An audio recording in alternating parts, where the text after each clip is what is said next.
Orukuteekateekwaho kuba aisire omukazi we kandi akamurya ni Richard Mwesigye w'emyaka 40 kandi obingi babaire nibamanya nka Baby Nsoro kandi ogwo ashangirwa aine ebisigarira by'omugyenzi omu nju ye arikuryaho mpora. Polisi yaffe ya Kyenjojo mu kitundu kya Lusozi Kihara ekyalo kibayita Kihara enyweza omusango gw'okutta omuntu era n'okubanga omuntu ali abantu oba musezi ngali abantu ngero omukyalo ono ayafa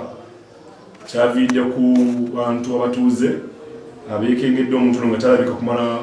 ng'omwezi gumu n'ekitundu. Abaziire b'omugenzi Rukia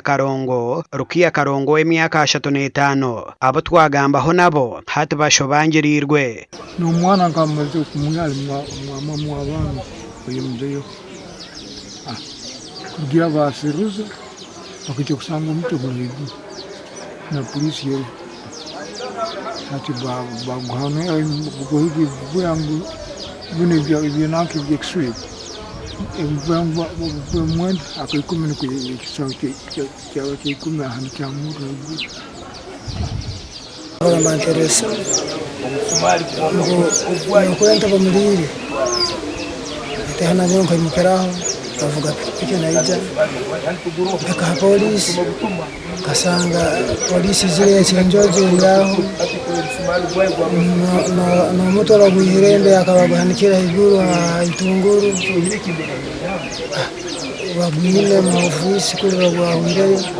araho abandi umuntu amaze gusisikara umuto cyonka no abantu abandi bamwongera mu bitokoza bwongo kenzayi amarwa mayirungi ebyo bitujumira kandi byose mazire hensi kandi mazire abana baitu n'abandi aro tugamba tuli bararo itunosanga tubali bararo bintu bibarukozesa n'ibyo bitali birungi n'ibyo bikubaletera iraro. Vincent Twesigye yatumanyisa ngu ebisigarira by'omugenzi nibiza kwihwaho endangamuntu okuhamya y'abaruwe batyo bagumizemo n'okucondoza ebitundu bino bitwafunye twabutute mu ddwaliro Kyenjojo ku ddwaliro Kyenjojo bituyamba okujjako sample ezikakasa endagabutonde y'omuntu oba y'omukyalo ono Rukia oba waliwo abantu abalala abosanga battibwa naye kituyinza obabulira nti omwami ono twamukutte.